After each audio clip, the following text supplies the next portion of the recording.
Hey, Fran Sensei here, and today we're going to be talking about the front punch, the reverse punch, and the augmented side punch, Morote Zuki. These techniques are fundamental in any type of fighting scenario. One of the biggest things is, of course, you got to know how to make proper fists. You also have to condition the hands to be able to withstand hitting a hard target and be able to accept the impact of the blow. One of the things that I've seen a lot of times happen in all the years that I was working as a bouncer was somebody throw a punch in a fight inside the bar and everything, and they'd break their hand and they'd freak out and grab their hand, and then they get hit back, and that was pretty much the end of the fight at that point. Learning to condition and properly align the technique is very, very important. Let's start off with the front punch. Okay, we got our trusty buddy here, Bob. When you're throwing your front punch technique, you need to remember, keep both hands up. Always protect yourself at all times when you're working techniques. But the front punch is striking with the first two knuckles, so you need to make sure that those two knuckles line up with that bone structure right there. You absolutely don't want your hand like this, and you don't want to punch like this, which I see a lot of people in karate do, and it just infuriates me because it's wrong, and they're going to end up damaging their hands. If you're a black belt, you should definitely know how to hit with the proper point of the fist. All right. Our goal is to make sure that we're not hitting the target surface when we're throwing a punch. We don't want to hit here. We want to actually penetrate and go beyond the target. Same thing with our reverse punch, penetrate and go beyond. There's some key elements to the reverse punch that matters. All right. But starting off with the lead front punch, which is Kizami Zuki. When you throw that, you want to strike in, straight out, and straight back. Now, here's a couple pointers. Don't throw your elbow out. Your hand comes straight up and straight back, straight up and straight back. You don't want to throw the elbow because then they see it coming. You also don't want to roll the shoulder when you're punching like this. I see a lot of people doing that. I know why they do that is because it's a boxing technique to protect the head in case they counter, so I'm protected here so I don't get clocked here. The biggest issue is you actually lose a lot of the power of the punch when you're doing that. Okay, lead front punch. So from a guard position, you got your trusty partner here and everything. You execute that lead technique straight in and straight back.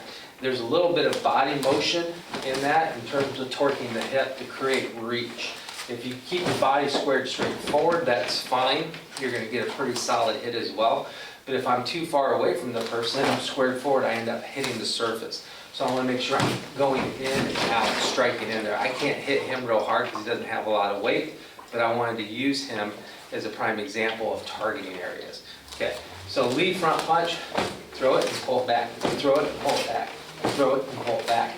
Reverse punch is utilized throwing the hip. Now you don't want to do this when you throw a punch in a fight, okay? We do that when we train. Front punch, reverse punch, front punch, reverse punch. But we're working out of a fighting stance today. The second thing, don't throw the elbow like that. A lot of people do that. If we're fighting and you see that elbow come up, you're going to be able to tell that that punch is coming. It's a telegraph motion. If I'm right here, the technique comes straight in, straight back, you don't even see it. Reverse punch is utilized with the hip. That's where your power comes from, is throwing that hip. So when you're working the reverse punch, don't throw the arm like this, throw the hip as such. The technique, of course, is going to extend through. It can go to the chin, it can go to the solar plexus, there's all kinds of areas that you can strike with that punch. But it's utilized throwing the hip, throwing the hip. And also, as you notice, you got to recoil really quickly.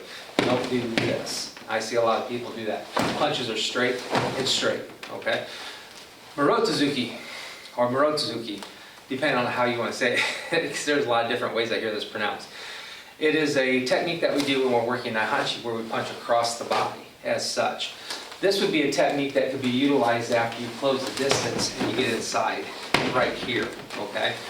That technique is parallel to the floor, perfectly perpendicular. If you bring it up and do this, that's fine. The only problem with that is it actually is more of a reverse punch at that point, or it turns into a hook punch as well. So you want to keep your body squared. The technique, when being thrown, is thrown from the hip. So if I'm fighting and say I close my gap and I want to hit that guy like that with that power technique, it's this hip motion here, striking like that. I don't want to be going like this. I want it to go straight and straight back. Hit like this. Okay, and you also fight and keep your hand up. But it's really good for close-in working, striking the head and the body. These are three fundamental techniques that you should be working in the dojo, going through some of the target areas. You got to keep in mind, if you hit the bone structure of the human body and your hand is not conditioned, it will break. Okay, the bone density up here is a lot thicker than the bone density on the knuckles. but they're still valid target areas. Okay. A lead jab, Bob got turned. A lead jab can strike the tip of the chin. That's a great area to hit. You can also strike right into the nose area. That's another area. Or the orbital socket area. Okay. You could also, in extreme cases, punch into the throat as well. A lead jab, even if you pop into the solar plexus, is still a pretty good shot. Okay. Reverse punch is the exact same targeting area. If the body happens to turn to the side, you got short ribs down here, right there. You can pop into those ribs and break the ribs as well. So there's plenty of target. If they turn their back, you can actually strike into the kidney as well too. The kidney's here, not here. That's the center of the back. Morote Zuki, exact same targeting areas. However, one of my favorite ones with this, duck the punch, go for the groin. Bam, driving it into the groin. Boom, right there to the groin. Great position of that technique. So these are just some basic things that we're working on. Hopefully this helps. Maybe get on the makawar, get on a heavy bag, and work on the techniques. One thing I do want to cover as well is don't off balance yourself. A lot of people, when they punch, they lean forward. See how my body's leaning forward? You want to keep your back up straight when you're throwing your punch. Don't lean in when you hit. Because if you miss, you're off balance, counter shot, knockout. Some tips and tricks. Hope this helps. I'll see you guys at the dojo. Thanks for listening.